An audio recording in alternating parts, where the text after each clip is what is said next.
Hello, I'm Vicky Richter. I'm an independent journalist and I'm producing a documentary about Brazil and its fight for freedom of speech against de Moraes. And it's mostly about de Moraes and what he did in Brazil and still does. And I want to tell you a little story how I finally got to know him a little bit better. So I tried to interview de Moraes too, because I had the chance to talk with several deputies from the opposition, like Eduardo Bolsonaro, Marcel van Hattem, Gustavo Gaia.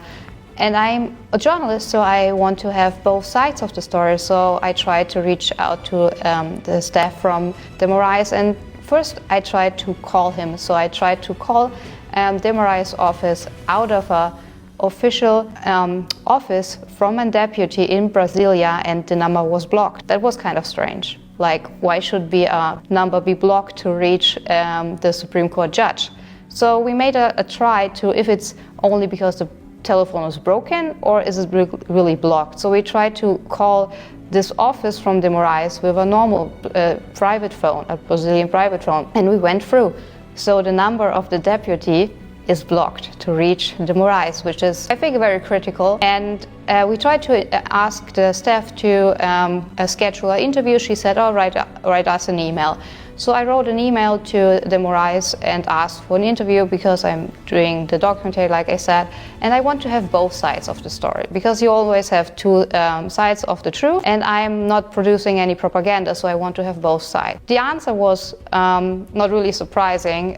He didn't answer, but 40 minutes later I got a request from a Fórum magazine journalist who wanted to know why I'm doing a documentary about suppressing of freedom of speech in Brazil. And he didn't do anything good, so he just wrote a smear article about me that I'm a Bolsonarista.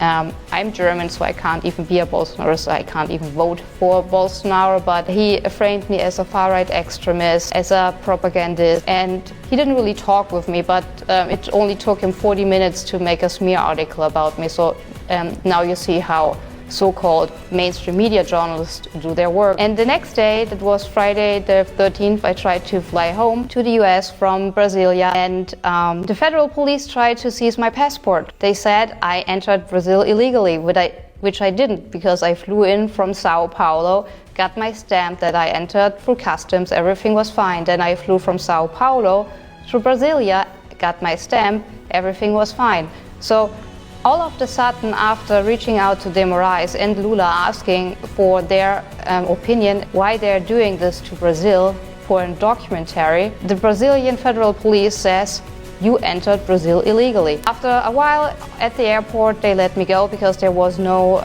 lawful reason to keep my passport and let me stay in Brazil.